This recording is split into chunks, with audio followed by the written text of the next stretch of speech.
Hello everyone, আসসালামু আলাইকুম। আজকে আমরা কথা বলবো যে গত তিন তিন তারিখে 2026-এ একটা নোটিশ হয়। নোটিশে যেটা বলা হয়েছিল ভ্যাট কমিশনের পুনর্গঠনের ফলে বেআইনি স্থানান্তর ও কাস্টমের আমদানি রপ্তানি কার্যক্রম নির্দেশনা। আম, আপনার কোম্পানি যদি 13 ডিজিটের পিন নাম্বার যেটা আছে, আম, সেই ভ্যাট সংক্রান্ত ইস্যু নিয়েই মূলত আজকের ডিসকাশন। আমি বলবো যে আপনার যে বিলটা আছে, বিলটা আপনারা চেক করে নেবেন, কারণ 2026 সালে ভ্যাট কমিশন রেজিস্ট্রেশনের পর আপনার বিল নম্বর হয়তো একই থাকতে পারে, কিন্তু ভ্যাট অফিস বা জুরিডিকশনে সম্পূর্ণ চেঞ্জও হতে পারে। তাই আজকের প্রশ্নটা, আপনার বিলটা কি আসলে এক জায়গাতে আছে না মুভ করছে, এবং আসলে কি পরিবর্তন হয়েছে। 2026 সালের যে জাতীয় রাষ্ট্রের উপরে যে এই নোটিশটুকু, সেটা ভ্যাট কমিশনের ভৌগোলিক অধিক্ষেত্র বা টেরিটোরিয়াল যে বাউন্ডারি, এটা আসলে রিস্ট্রাকচারিং হয়েছে। এর ফলে অনেক রেজিস্টার যে প্রতিষ্ঠানগুলো আছে মূলত, সেগুলো স্বয়ংক্রিয়ভাবে কমিশনারের ডিভিশন অথবা সার্কেলের অধিক্ষেত্রে আসলে অধিক্ষেত্রগুলো ডিফারেন্সিয়েট হয়ে গেছে। এবং আপনার আপনার সার্টিফিকেট যে 13 ডিজিট নাম্বারগুলো দেখে কেবল মানে যে পুরনো অফিসের অ্যাড্রেসই ঠিক থাকবে, বিষয়টা কিন্তু এরকম না, মিসম্যাচও হতে পারে। এটা কেন গুরুত্বপূর্ণ? গুরুত্বপূর্ণ আসলে এই কারণে যে আপনার কোম্পানি একটা নির্দিষ্ট ভ্যাট সার্কেলের অধীনে ছিল। রিস্ট্রাকচার হওয়ার পর অধিক্ষেত্র পরিবর্তন হতে পারে, কিন্তু আপনার যদি পুরাতন ইস্যু নিয়েই আমরা যদি কমপ্লায়েন্স করি, তাহলে কিন্তু আসলে আমরা আসলে আলটিমেটলি আগের মতো ওখানে গিয়ে হয়তো তারা জমাও নিবে না, বাট আলটিমেটলি আপনার যে ম্যানুয়াল সিস্টেম, এটাও তো অলমোস্ট বন্ধ হয়ে গেছে। বাট আপনাকে যে জায়গাগুলোতে আসলে কাজ করতে হবে, যে ভ্যাট সংক্রান্ত যে যাবতীয় কমিউনিকেশন গুলো, সেটা আসলে কোথায় করবেন, এটা একটা ফ্যাক্টর। অডিট বা কোনো ইনকোয়ারি এলে তা কোন অফিস হ্যান্ডেল করবে, যদি ওখানে অ্যাড্রেস দেওয়া থাকবে। পেন্ডিং কোনো রিফান্ড আপিল ফাইল কোথায় গেলে ফলো আপ করবেন। আমদানি রপ্তানির ক্ষেত্রে কাস্টম সিস্টেম বিআইএন এর তথ্য সঠিকভাবে রিফ্লেকশন করছে কিনা, এই ব্যাপারগুলো একটা বিষয় থাকে। আর এই কারণে জুরিডিকশন ভেরিফিকেশন করা অত্যন্ত গুরুত্বপূর্ণ। বিজনেস ওনারদের এখন এটার জন্য আসলে কি করা উচিত?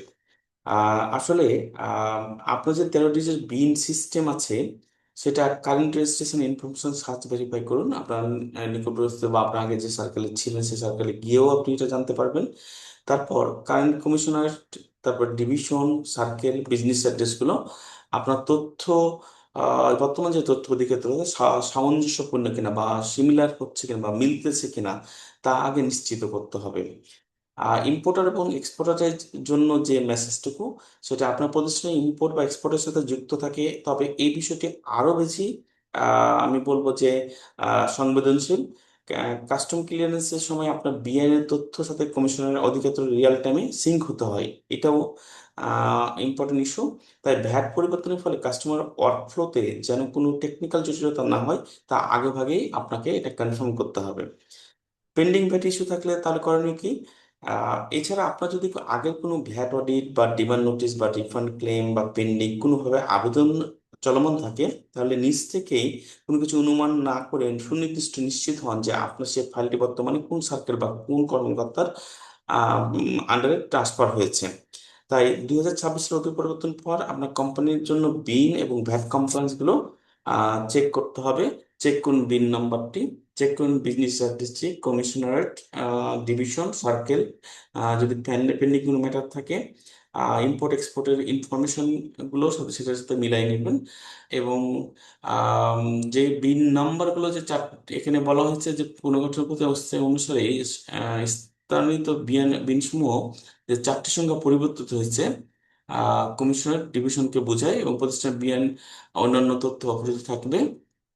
এখানে আরেকটা জিনিস বলা হয়েছে যে সিস্টেমের যে সাময়িক এটা সক্রিয় রাখা হয়েছে, যেটা বিন কাস্টমের এস ওয়াই সিইউডি এর অল সিস্টেমে যেটা ছিল, সেটা কিন্তু 30 নভেম্বর 26 তারিখ পর্যন্ত পুরাতন বিআইন সকল চলমান কার্য সম্পূর্ণ বিআইন নিশ্চিত করার জন্য অনুরোধ করা হলো। উল্লেখ্য যে 30 নভেম্বর 2026 তারিখে পুরাতন যে বিএন কাস্টমের যে সিস্টেমের স্বয়ংক্রিয়ভাবে কিন্তু ইনঅ্যাক্টিভ হয়ে যাবে। So this is very important thing. এবং আম, আপনাকে এই কারণেই কনফার্ম হয়ে নিতে হবে যে আপনি কোন কমিশনার আন্ডারে বা ডিভিশনাল বা সার্কেল আন্ডারে যাচ্ছেন, সেটা আপনি নিশ্চিত করেই এখনই নিশ্চিত করে নেওয়া আপনার ওয়াইজ ডিসিশন হবে। ধন্যবাদ সবাইকে। আবারও দেখা হবে অন্য কোনো ভিডিওতে।